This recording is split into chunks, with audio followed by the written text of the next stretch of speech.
Hi everyone, and welcome to the CDD Vault Activity Module Feature Tour.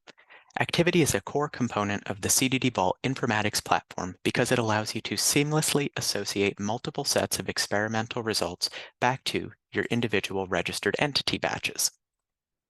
In this particular case, I have two sets of assays called protocols. So I have my CRISPR guide hit validation dose response assay, and then I also have a sequencing confirmation assay in the same row.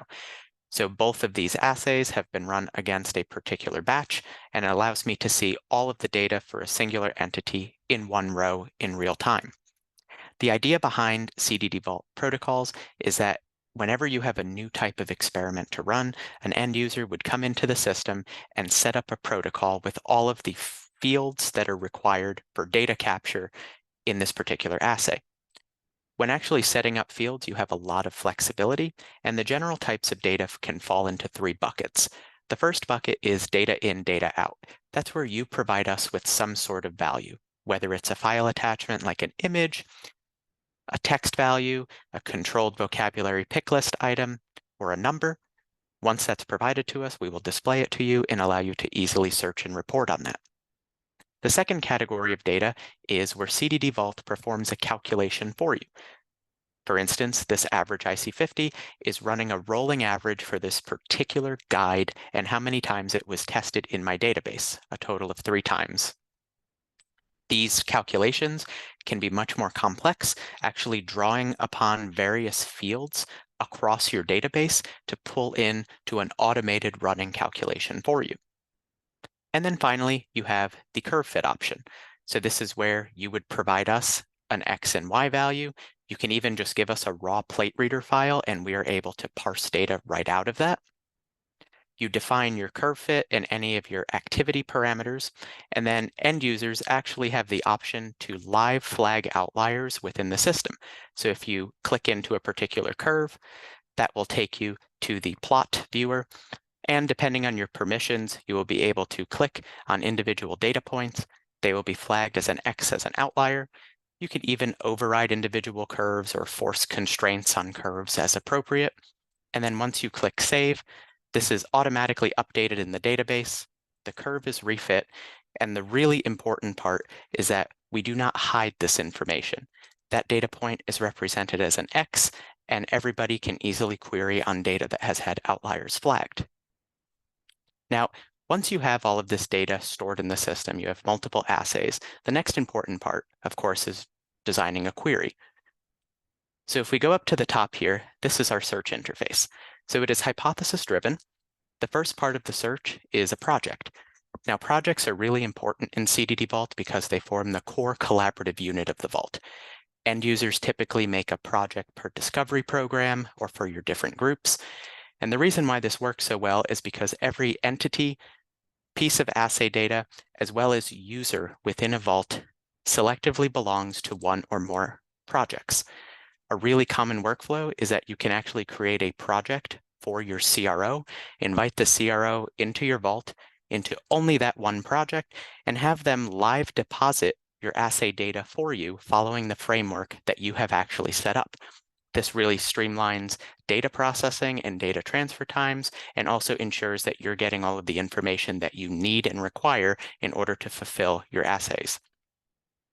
Once you've made your project selections, the next part is a protocol search.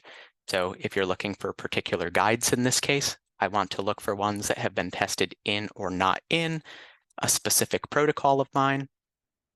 The other cool thing is that once a protocol is built, so once this framework is set with all of these columns, other contributors, other users in your group don't have to rebuild this. They would just come in and upload a new experiment called a run. So you could have multiple runs over time following this exact same framework, really streamlining data entry. When you build your search, you could specify, I want to look at a certain run uploaded by a certain person, or you could cast a more wide range. In addition, any of the text and numeric-based data fields that we calculate or you provide can easily be utilized as part of a search query. So you can say, I only want to look at guides that have an average IC50 in this assay from X to Y. And then you can build further complexity by adding new search terms with the and/or operator. So this search will now incorporate both of these assays and only return guides that were tested in both. You then have some sequence-based searching and keywords. So any of those parent level or batch level fields like barcodes and synonyms can be utilized as part of this assay data query. Once you click search, I now have 38 results that fit this criteria of having data in this assay and this assay. You can, of course, configure this report to your needs. So if you click Customize your report, this will bring up all of the available parent level and batch level fields, as well as all of your assay fields.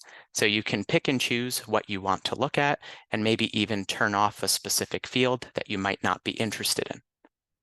Once you click Update Report, your report table will update live, getting rid of that average IC50 column that we just had.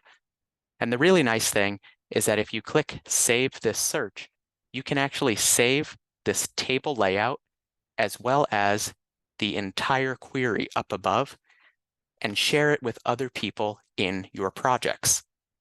The next time someone logs in, instead of building this whole search from scratch, they would just click Saved Searches and click one button to execute this query. And since it can be a dynamic query, the next time you run this, you might get 45 results. If you want to know a little bit more about an individual entity and perhaps where it has been tested, you would just click into that particular entity, and that would take you to your entity overview page. From there, you can easily see the assay plates that this particular entity has been tested in, and then also the protocols that it's been tested in. If you want a little bit more information, you could click into the specific protocol and get much more granular information on all of the data and run dates, and even click in and learn more about the protocol details, which would be the columns of data collected. So there's a lot of flexibility with protocols in CDD Vault, and just to show you a few more options, a lot of our end users within perhaps a cell line vault or a plasmid inventory would utilize a sequencing confirmation protocol to not only track, here's my expression construct and parental cell line for this engineered line, but all in one place to have the information about who is actually performing the sequencing, where it was done, the original raw sequencing file, as well as if the edit was confirmed or needs to be repeated. You can also utilize this for capturing other types of data, such as in vivo PD, qPCR, DMPK and ADME studies, and even looking at mRNA expression over time. So there's a lot of flexibility when you're getting into setting up these protocols. And thank you very much for listening today.